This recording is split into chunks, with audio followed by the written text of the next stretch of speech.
तेजी से बदलते ग्लोबल एजुकेशन लैंडस्केप में अब सिर्फ ट्रेडिशनल कोर्सेज या ट्रेडिशनल कंट्रीज का रास्ता ही नहीं बचा है, बल्कि इंडियन स्टूडेंट्स के लिए एक नया डायरेक्शन बन रहा है, जिसमें नर्सिंग, आर्टिफिशियल इंटेलिजेंस और यूरोप तीनों मिलकर एक नया स्टडी अब्रॉड फॉर्मूला तैयार कर रहे हैं। इसी बदलाव के बीच यूनिवर्सिटीज और कंट्रीज ऐसे कोर्सेज पर ज्यादा फोकस कर रही हैं जो डायरेक्ट जॉब मार्केट की जरूरतों से जुड़े हों, और यही वजह है कि इंडियन स्टूडेंट्स के लिए अपॉर्चुनिटीज का पैटर्न भी बदल रहा है। आज इस वीडियो में हम समझेंगे नया ट्रेंड कैसे बन रहा है, कौन से सेक्टर सबसे ज्यादा डिमांड में है, और इंटरनेशनल स्टडी सिस्टम के रूल्स के हिसाब से इंडियन स्टूडेंट्स को किन बातों का ध्यान रखना चाहिए ताकि उनका एडमिशन और करियर दोनों सेफ और स्ट्रांग रहे। तो चलिए फिर जल्दी से वीडियो को शुरू करते हैं। हाय, मेरा नाम है वर्षा दुबे और आप जो देख रहे हैं एनबीटी टेक एड पर। यूरोप और कई अदर स्टडी डेस्टिनेशंस अब ऐसे प्रोफेशनल्स को प्रायोरिटी दे रहे हैं जो health care, social services, education, trades और स्टेम फील्ड से जुड़े हैं। खासकर नर्सिंग जैसे फील्ड्स में डिमांड लगातार बढ़ रही है, क्योंकि एजिंग पॉपुलेशन और हेल्थ केयर वर्कफोर्स की कमी कई देशों में एक बड़ा इशू बन चुकी है। इसी तरह एआई और टेक्नोलॉजी बेस्ड कोर्सेज को भी इसीलिए बढ़ावा मिल रहा है, क्योंकि हर कंट्री डिजिटल ट्रांसफॉर्मेशन की तरफ बढ़ रही है और उन्हें ऐसे स्किल्ड प्रोफेशनल्स की जरूरत है जो टेक्नोलॉजी ड्रिवन सिस्टम को संभाल सके। रूल्स और स्ट्रक्चर की बात करें तो इंटरनेशनल एजुकेशन सिस्टम अब कैटेगरी बेस्ड अप्रोच पर काम कर रहा है, जहां स्टूडेंट्स को सिर्फ डिग्री के आधार पर नहीं बल्कि स्किल डिमांड के आधार पर भी अपॉर्चुनिटीज मिलती हैं। इसका मतलब ये है कि अगर किसी स्टूडेंट का कोर्स किसी शॉर्टेज ऑक्यूपेशन से लिंक्ड है तो उसे एडमिशन, वीजा पाथवे और पोस्ट स्टडी अपॉर्चुनिटीज भी एडवांटेज में मिल सकती हैं। यूरोपियन कंट्रीज भी इसी मॉडल को फॉलो कर रही हैं ताकि उन्हें लॉन्ग टर्म वर्कफोर्स स्टेबिलिटी मिल सके।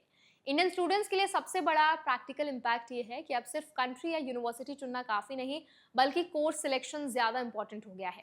अगर कोई student nursing, AI, health care, technology या स्टेम रिलेटेड फील्ड चुनता है तो उसके लिए लॉन्ग टर्म सेटलमेंट और जॉब अपॉर्चुनिटीज ज़्यादा स्ट्रक्चर्ड हो सकती हैं।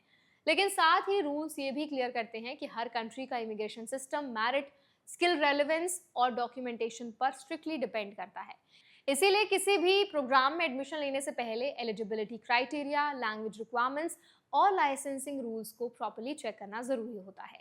यूरोप में नर्सिंग और हेल्थ केयर रिलेटेड कोर्सेज के लिए कई देशों में रजिस्ट्रेशन और प्रोफेशनल लाइसेंसिंग मैंडेटरी होता है। इसका मतलब यह है कि डिग्री लेने के बाद भी लोकल रेगुलेटरी बॉडी से अप्रूवल लेना जरूरी होता है ताकि वहाँ जॉब प्रैक्टिस लीगली अलाउड हो सके। इसी तरह एआई और टेक्निकल कोर्सेज में भी इंटर्नशिप्स और इंडस्ट्री कोलैबोरेशन को एजुकेशन का हिस्सा बनाया जा रहा है ताकि स्टूडेंट्स सीधे वर्कफोर्स में ट्रांजिशन कर सकें। इंडियन स्टूडेंट्स के लिए एक इंपॉर्टेंट लीगल एंगल ये भी है कि इंटरनेशनल स्टडी प्रोग्राम्स में ट्रांसपेरेंसी बहुत ज़रूरी होती है।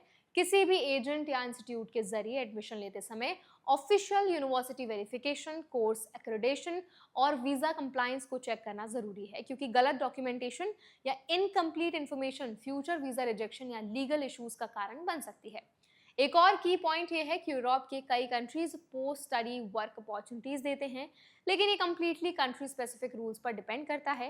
कहीं लिमिटेड ड्यूरेशन का वर्क परमिट मिलता है तो कहीं स्किल शॉर्टेज एरियाज में लॉन्गर स्टे ऑप्शंस अवेलेबल होते हैं।